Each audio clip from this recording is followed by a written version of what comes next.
Mesin Harimau Malaya kembali dihidupkan dan kali ini seorang tonggak lama kembali untuk menyertai perjuangan besar negara.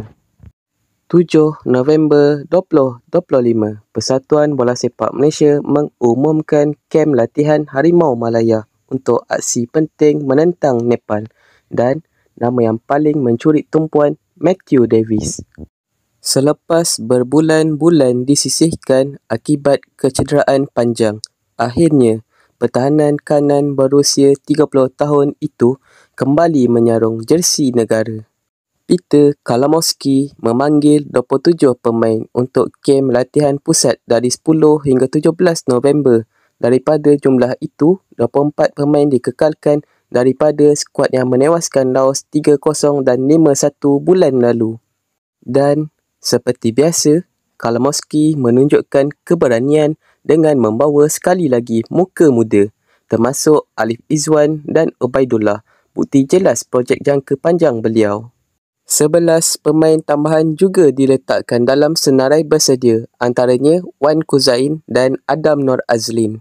Kali terakhir Matthew Davis turun bersama Harimau Malaya adalah ketika menentang Vietnam di Bukit Jalil selaku ketua pasukan. Kecederaan memaksa beliau berehat panjang, tetapi kini Davis kembali sebagai benteng kanan yang amat dirindui.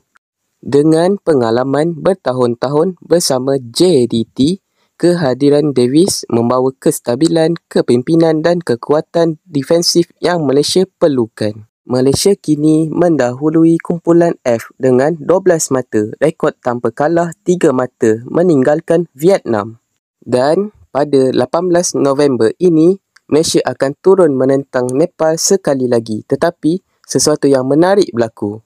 Kerana Stadium Nepal gagal melepasi syarat AFC, Harimau Malaya sekali lagi menerima rezeki terpijak. Bukit Jalil akan sekali lagi menjadi gelanggang keramat.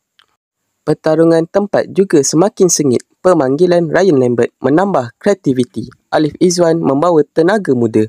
Ubaidullah membawa semangat baharu.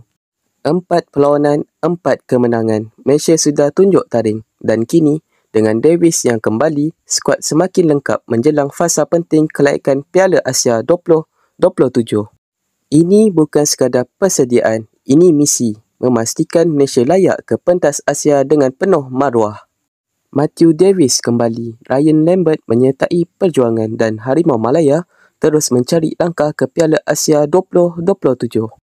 Nepal vs Malaysia, misi kekal dominasi kumpulan F.